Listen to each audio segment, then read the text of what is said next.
സഹനത്തിൻ തിരുനാളമല്ലേ അമ്മ, ശാന്തിതൻ നീഹാരമല്ലേ, കരയുമ്പോൾ എന്നുമെൻ കണ്ണുനീർ തുടയ്ക്കും കാരുണ്യപ്പൂന്തനല്ലേ.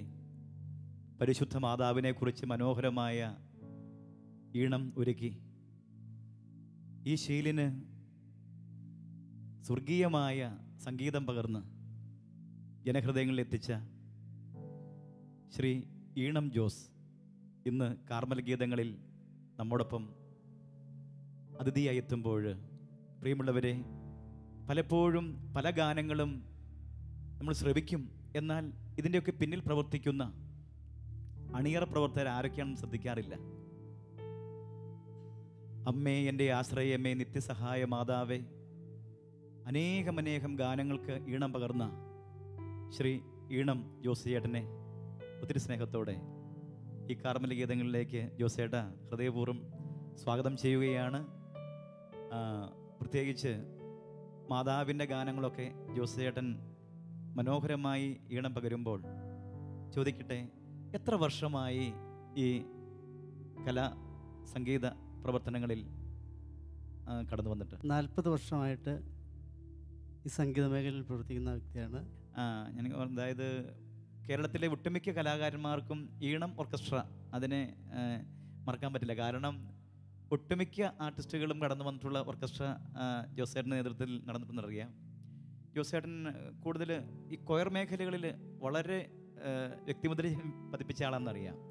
എത്രത്തോളം കൊയറുകൾ, അതുപോലെ പ്രത്യേകിച്ച് പുത്തൻ കുർബാന ഓർഡിനേഷന് വേണ്ടി ജോസേട്ടൻ ഈ ഓർക്കസ്ട്ര ഒരുക്കിയിട്ടുണ്ട്. എത്രത്തോളം ഓർഡിനേഷന് പ്രവർത്തിച്ചിട്ടുണ്ട്? ഏകദേശം ഒരു 30 വർഷത്തോളം ഇപ്പോഴും നമ്മൾ ചെയ്തുകൊണ്ടിരിക്കുന്നതാണ്.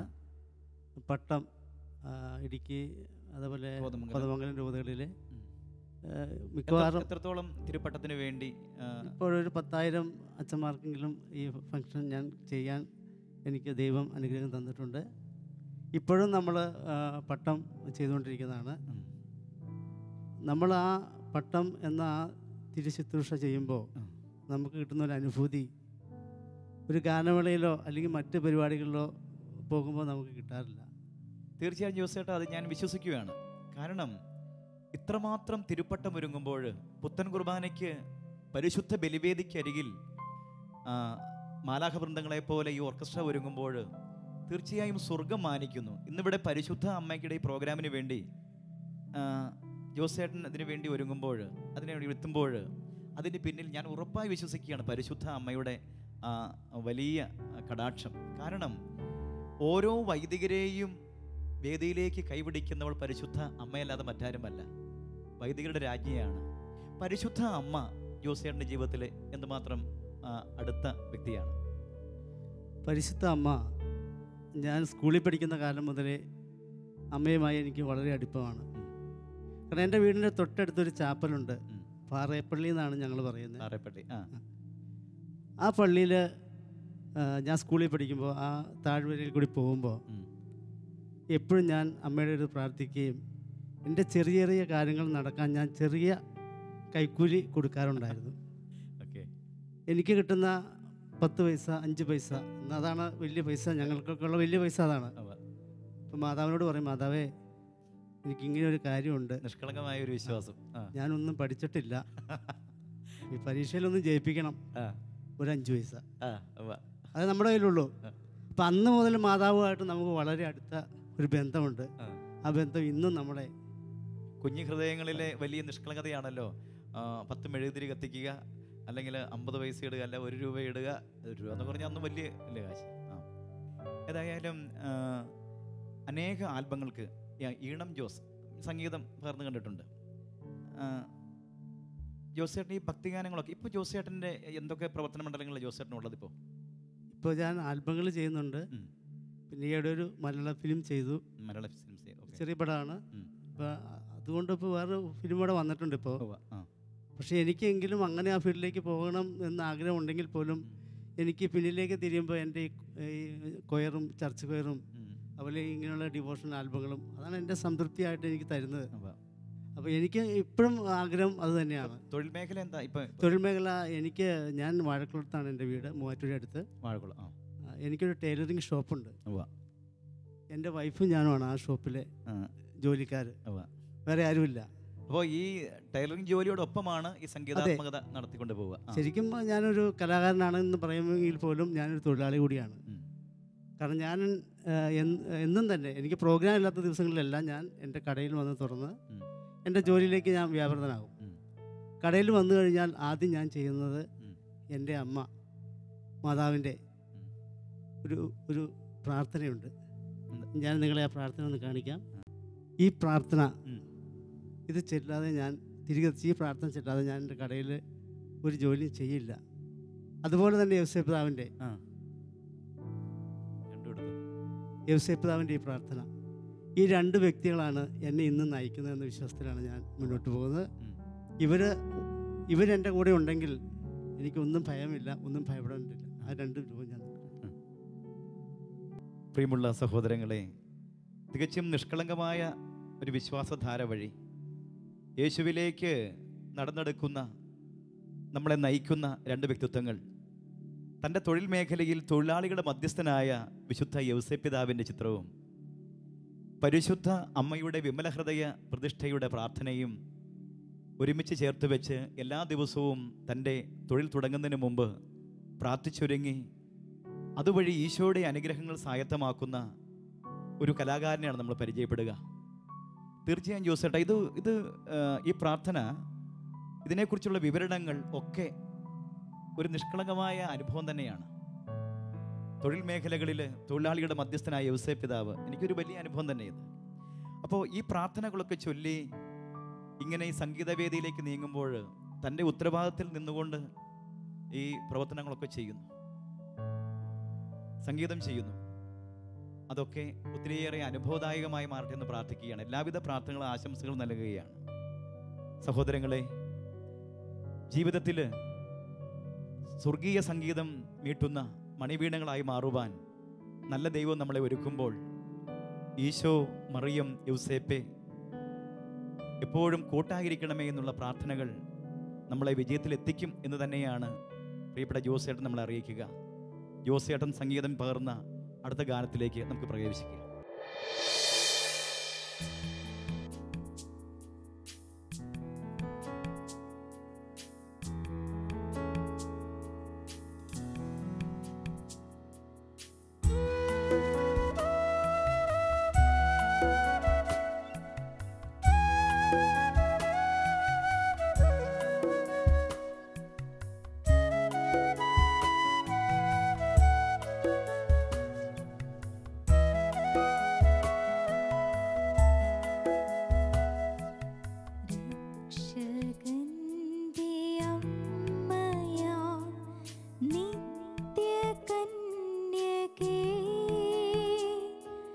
നിന്നെ വണങ്ങിടുന്നേ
ജോസേട്ടാ, ഏറെ ഹൃദയകാരിയായ സംഗീതം. ഈ സംഗീത ജീവിതത്തിൽ, കലാജീവിതത്തിൽ പരിശുദ്ധ അമ്മ ഇടപെട്ട എന്തെങ്കിലും അനുഭവം ജോസേട്ടൻ്റെ ഓർമ്മയിൽ ഉണ്ടോ? ഒന്ന് പങ്കുവയ്ക്കൂ. കലാപരമായ ഒരനുഭവം തന്നെ പങ്കുവയ്ക്കാം. ഇതിനു മുമ്പ് പാടിയ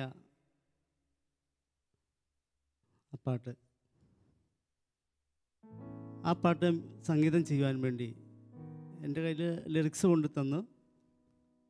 3 മാസം മുമ്പ് തന്നതാണ്.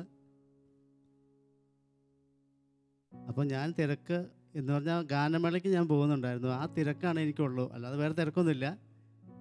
പിന്നെ ഞാനൊരു ചെറിയ ഉഴപ്പനാണ്, ഈ പാട്ട് ചെയ്യുന്ന കാര്യത്തിലൊക്കെ ഒരു ഉഴപ്പനാണ് ഞാൻ. അപ്പോൾ ഞാൻ ലിറിക്സ് കൊണ്ട് തന്നു. ഞാനത് അവിടെ എടുത്ത് എനിക്ക് ലിറിക്സ് ഏത് കിട്ടിയാലും ഞാനത് മടക്കി ബൈബിളിൽ ആദ്യം വെക്കുന്ന ഒരു സ്വഭാവമുണ്ട് എനിക്ക്. ഞാൻ ആ ബൈബിളിൽ കൊണ്ടുവന്ന് ലിറിക്സ് വെച്ചു. 3 മാസം കഴിഞ്ഞ് എനിക്കൊരു ഫോൺ വന്നു. ജോസേ, പാട്ട് നാളെ ചെയ്ത് വയലിൻ ജേക്കിപ്പേട്ടൻ്റെ കയ്യിൽ കൊണ്ടു കൊടുക്കണം, കോട്ടയത്തുള്ള. അപ്പോൾ അദ്ദേഹം മരിച്ചുപോയി. ആ ഒരു ഓർമ്മ കൂടി വെച്ചാണ് ഞാനിപ്പോൾ ഈ അനുഭവം പറയുന്നത്. വയലിൻ ജേക്കിപ്പേട്ടൻ്റെ കയ്യിൽ കൊണ്ടു കൊടുക്കണം ഓർക്കസ്ട്രേഷന് വേണ്ടിയിട്ട്. ഞാനാകെ വിഷമിച്ചു. സംഗീതം ചെയ്തിട്ടില്ല, അത് ബൈബിളിൽ ഇരിക്കുകയാണ്. നാളെ കോട്ടയത്ത് കൊടുക്കണം. അപ്പോൾ ആ വർക്കിനകത്ത് പ്രഗത്ഭരായ മ്യൂസിക് ഡയറക്ടേഴ്സൊക്കെ ഉണ്ട്. ആൻ്റണി ഉരുളിയാനിക്കച്ചൻ, ജെയ്സൺ നാദോപാസന, സണ്ണി ബെമ്പിളി, അങ്ങനെ ഒത്തിരി പ്രഗത്ഭരായ വ്യക്തികളുള്ള ഒരു വർക്കാണത്. ഇവരുടെ മുമ്പിലൊന്നും എത്താൻ കഴിഞ്ഞില്ലെങ്കിലും ബാക്കിലെങ്കിലും നിൽക്കണമല്ലോ എന്നൊരു മനോഭാവം ആ സമയത്താണ് എനിക്ക് തോന്നിയത്. ഞാൻ പാറേപ്പള്ളി ചെന്നു. മാതാവിൻ്റെ അടുത്ത് ഒരു 15 പൈസ ഇട്ടു. ഞാൻ പ്രാർത്ഥിച്ചു, മാതാവേ, എനിക്ക് അങ്ങയുടെ ഈ ഗാനം മനോഹരമായി ചെയ്യാൻ എനിക്കൊരു കൃപ തരണം എന്ന് പറഞ്ഞ് ഞാൻ പ്രാർത്ഥിച്ചു. എന്നിട്ട് ഞാൻ വീട്ടിൽ ചെന്ന് ബൈബിൾ എടുത്ത് ലിറിക്സ് എടുത്ത് നോക്കി, ഒന്നും കിട്ടുന്നില്ല. അപ്പോൾ വീണ്ടും വിഷമമായി. ഞാൻ എന്ത് ചെയ്യും? നാളെ കൊടുക്കണം. വീണ്ടും ഞാൻ അവിടെ ചെന്ന് വളരെ വളരെ വളരെ അമ്മയുടെ അപേക്ഷിച്ച് പ്രാർത്ഥിച്ചു. അമ്മ, എനിക്ക് എങ്ങനെയെങ്കിലും അമ്മയുടെ ഈ പാട്ട് ചെയ്യാൻ എനിക്ക് അനുഗ്രഹം തരിക, അമ്മ എന്നെ അനുഗ്രഹിക്ക് എന്ന് പറഞ്ഞ് ഞാൻ വളരെ അപേക്ഷിച്ചിട്ട് വീണ്ടും ഞാൻ വന്നിരുന്നിട്ടും എനിക്കൊരു മൂഡ് കിട്ടുന്നില്ല. അതിനുശേഷം ഞാൻ ബൈബിളിൽ നിന്ന് ലിറിക്സും എടുത്ത് അമ്മയുടെ മുമ്പിൽ കപ്പളയുടെ ഫ്രണ്ടിൽ പോയി ഞാൻ അതുമായിട്ട് ഇരുന്നു. ഞാൻ ഗിറ്റാറിസ്റ്റാണ്. ഒരു ഓർഡിനറി ഗിറ്റാറും കയ്യിൽ വെച്ചുകൊണ്ട് ഞാൻ പോയി പതുക്കെ മീട്ടി 4 ലൈൻ സർവേശ സൂനുവാം യേശുനാഥൻ. നേഹ ഒന്ന് പാടിക്കണേ. സർവേശസൂനുവാമേശുനാഥൻ സമ്മാനമായി തന്നൊരമ്മ മാനവ ജീവിത തുണയായി വാഴും പാവന സ്നേഹമാണമ്മ. മാനവ ജീവിത തുണയായി വാഴും പാവന സ്നേഹമാണമ്മ. അമ്മേ എൻ്റെ ആശ്രയമേ നിത്യസഹായമാതാവേ. അമ്മേ എൻ്റെ ആശ്രയമേ നിത്യസഹായമാതാവേ. അന്ന് അമ്മ തന്ന സമ്മാനമാണ് ആ ഗാനം. ആ ഗാനത്തിന് ശേഷമാണ് എന്നെ ഈ കലാരംഗത്ത് അറിയപ്പെട്ടെന്ന് പറയുന്നത് മാതാവ് എന്നെ അറിയപ്പെടുത്തിയത്, സഹായിച്ചത്. സർവേശ സൂനുവാം യേശുനാഥൻ സമ്മാനമായി നൽകിയ അമ്മ, മാനവ ജീവിത തുണയായി വാഴുന്ന പാവന സ്നേഹമാണ് അമ്മ. അതെ, ഈശോ നൽകുന്ന സ്നേഹ സമ്മാനങ്ങൾ നമ്മൾ കാണുകയായിരുന്നു. പരിശുദ്ധ അമ്മ, അമ്മയോടൊപ്പം വിശുദ്ധ യൗസേപ്പ് പിതാവ്, മറഞ്ഞിരിക്കുന്ന നമ്മുടെ താതനായ യൗസേപ്പ് പിതാവ്, തിരുസഭയുടെ പാലകൻ, കുടുംബങ്ങളുടെ സംരക്ഷകൻ, നന്മരുടെ മധ്യസ്ഥൻ, തൊഴിലാളികളുടെ മധ്യസ്ഥൻ, കന്യാവ്രതക്കാരുടെ കാവൽക്കാരൻ. അതെ, പരിശുദ്ധ അമ്മയും വിശുദ്ധ യൗസേപ്പ് പിതാവും തിരുക്കുടുംബ ചൈതന്യത്തിൻ്റെ നിറവിലേക്ക് ഒരു തിരുക്കുടുംബ ഗീതം പാടി നമുക്ക് നമ്മളെ തന്നെ സമർപ്പിക്കാം.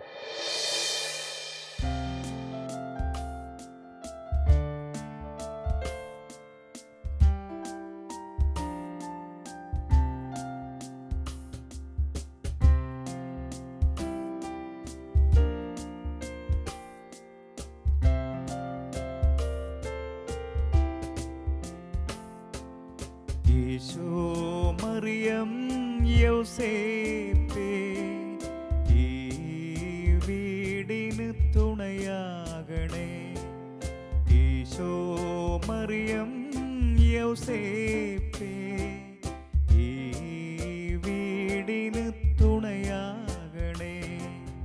ഞങ്ങൾ തൻ വീടിൻ്റെ നടുമുറ്റത്ത് തിരുക്കുരിശവിടുന്നു നാട്ടേണമേ. തിരുക്കുരിശവിടുന്നു നാട്ടേണമേ. ഈശോ മറിയം യൗസേപ്പേ, ഈ വീടിന് തുണയാകണേ.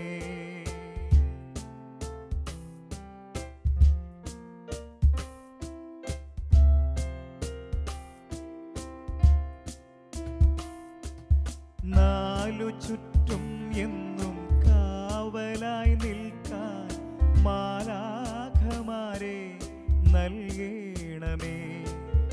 നാലു ചുറ്റും എന്നും കാവലായി നിൽക്കാൻ മാലാഖമാരെ നൽകണമേ. സാത്താൻ്റെ കെണിയിൽ നിന്നെല്ലാം ഞങ്ങളെ കാത്തുരക്ഷിക്കൂ. സാത്താൻ്റെ കെണിയിൽ നിന്നെല്ലാം ഞങ്ങളെ കാത്തുരക്ഷിക്കൂ. ഈശോ മറിയം യൗസേപ്പേ, ഈ വീടിന് തുണയാകണേ. ഈശോ മറിയം യൗസേപ്പേ,